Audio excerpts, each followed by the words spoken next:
ng sasakyang napili mo, boy. Ang tinutukoy niya ay etong si Blacky. Si Blacky na hindi kulay itim, but kulay pink. Pangit? Si Blacky, pangit? Ha? Malamang, ako may-ari, pangit lives matter nga eh, bobo ka ata eh. Pero legit at totoo naman na ako yung pumili nito. Ito si Blacky. Siguro para mas makita nyo ng maigi, ay tara, sabay-sabay natin panoorin ang same day edit. Ano ang kotse ng mga loyal? Siyempre naman, Toyota. Ang ng beba kahit di siya laking ghetto. Isang beso niya kapresyo, kilo-kilong yeyo. Tuwing kasama ko sa kwarto, she don't wanna lego. Pagkatapos kong labas, dinig mo ka. Nakita nyo naman yun, lalapag ko lang yung kape ko. Siguro itutur ko kayo sa loob. Alright, ni Blacky. Si Blacky ay isang 1989 Toyota Corolla small body. Ito siya sa loob. Alright. Kung makikita nyo, naka long gauge na tayo, kaso pang ano ba yun, yung pang andito yung manibela. Mali! Mali. Kaya hindi siya nakalapat. Very basic lang yung interior, hindi siya yung very typical na 90 seat box na racing na racing seats, racing ganto ganyan, racing gauge. Hanggat maaari, stock yung hinahabol natin dito. Magmula sa sidings. Hindi ko alam kung tama ako pero ang tawag daw sa ganitong interior ay GT. Pa-comment na lang kung tama. Basta kulay itim siya eh. Hindi ko alam kung itim ba dyan sa video. Yan. Diba? Manual para racing. Wala pang aircon. Kaya mainit. Hindi ko alam eh. GT daw yung tawag dyan eh. Kulay black eh. Nabili natin to siya last 2023 sa Pampanga. April 2023 natin binili to si Blacky. Nagkaroon lang tayo ng aberya dito dahil pinasok natin to siya sa isang shop na supposedly ang gagawin dito sa kanya iba-barbecue at i-change color. Hindi naging maayos yung transaction namin nun. Kaya neto lang, di ba, bali 1 year nang nakalipas, April 2023 natin binili to si Blacky. Na kung magkano, siguro gawa tayo nung separate video, magkano yung nagastos dito kay Blacky. Kung makikita nyo, hindi pantay-pantay yung kulay. Di ba?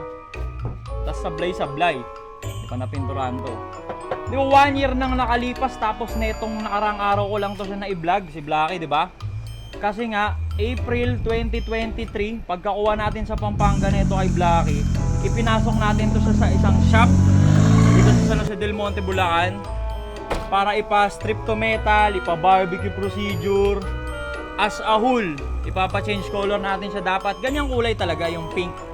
Kaso nga lang, hindi naging okay yung kinalabasan. Anyway, 1 year, almost 1 year siyang nakatenga, nakababa yung makina. Kaya dinala natin siya kay Tao. Pinatow natin papunta kay Tao.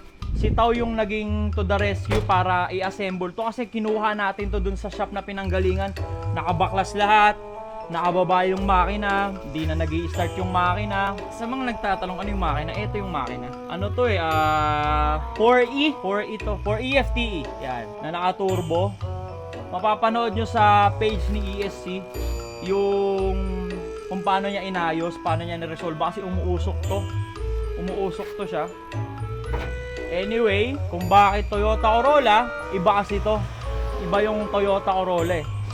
Hindi lang siya basta kumbaga may pambili ka, kaya mo, bibili ka, hindi. Pang may ano to eh, pang may sapat na bayag to eh. Diba, hindi ko sinasabing walang bayag yung mga nag-Honda Civic.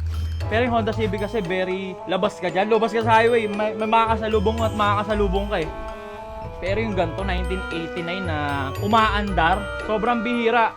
'Di ba? Sobrang bihira. Tsaka kahit malalim yung bulsa, iba yung sakit na ulo na binibigay nito compare sa binibigay na sakit na ulo ng Honda Civic. Anyway, no hate sa mga naka-Honda. It just happened na mas trip ko talaga Toyota. Ayan, magmula dun sa ating daily driven na si Gale na itim na kabayo, Toyota yan. Toyota rin to siya. Tapos gusto ko Supra eh. Pero soon na yun. Tsaka na pag tumama sa loto, pag nakaluwag-luwag. Anyway, tara, ikot natin. Are you ready?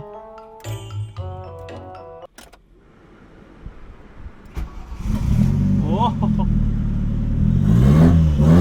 Oh.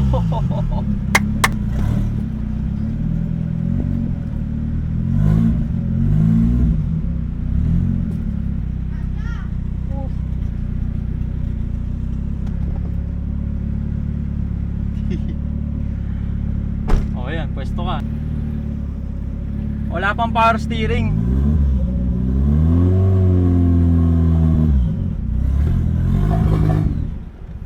Yun.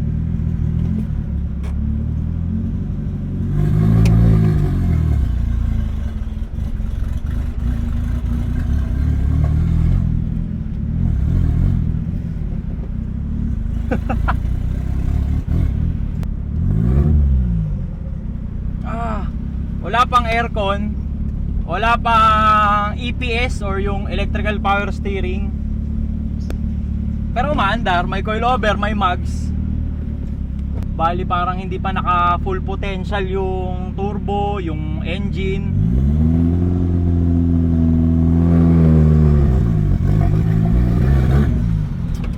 May sinok, no?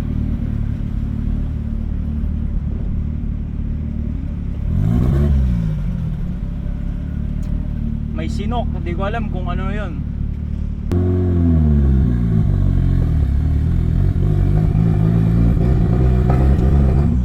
Namamatay, no?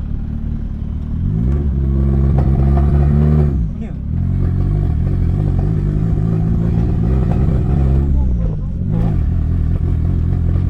Yung power niya.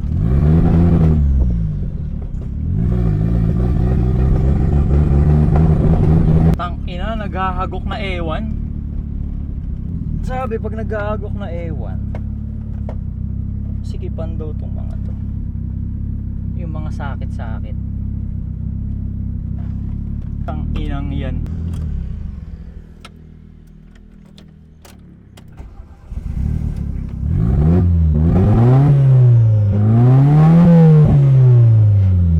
Mamatay, no?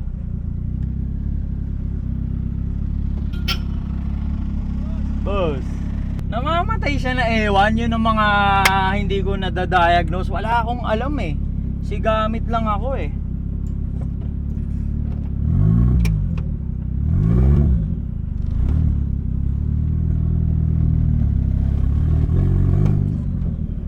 Mamatay siya, no? Nag-ano, sumisinok.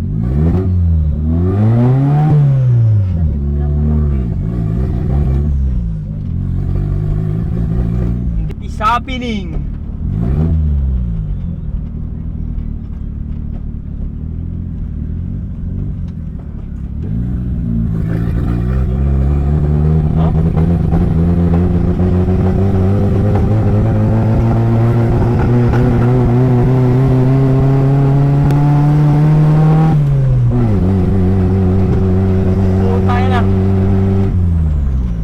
What is happening? Sumisinok na ewan. Butas yung headers ko.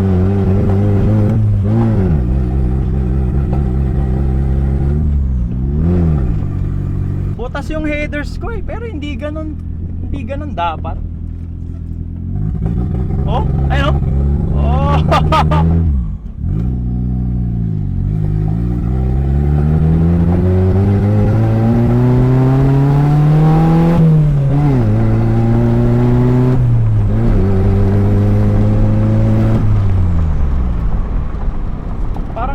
Sinisinok na ewan. Isa pa.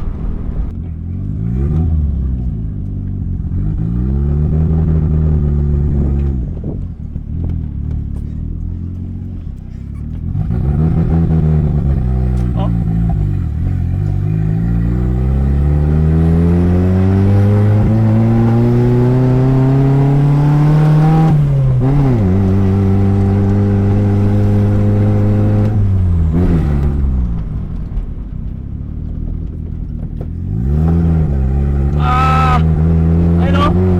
Basag kasi yung headers.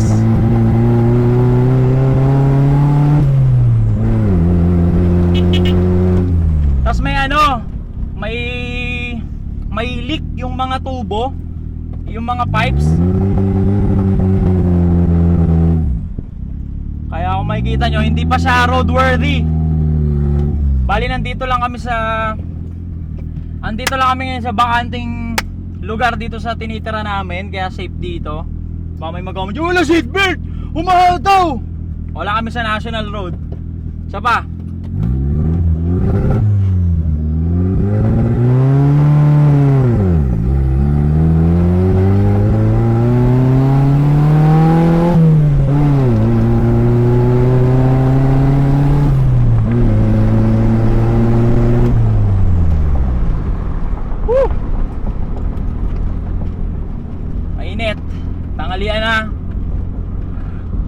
Anyway, marami pang gagawin sa kanya, kaya kailangan pa natin ng maraming issue sa internet.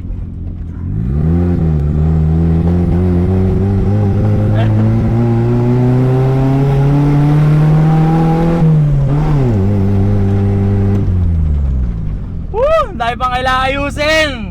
More issue to come.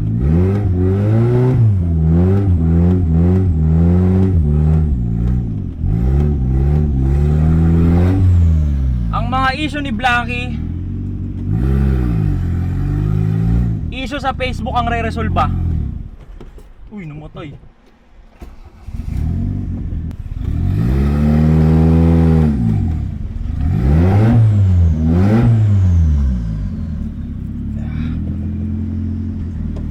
Kung napansin nyo, sobrang dami pang issue. Basag yung headers, yung tubo-tubuhan, mali-mali yung sizing, yung tubo-tubuhan doon sa intercooler papunta sa turbo. Ang dami pang issue. Kaya kailangan pa natin manggatas sa iba't ibang issue sa Facebook para resolve to si Blanky. Yan lang muna. Let's go.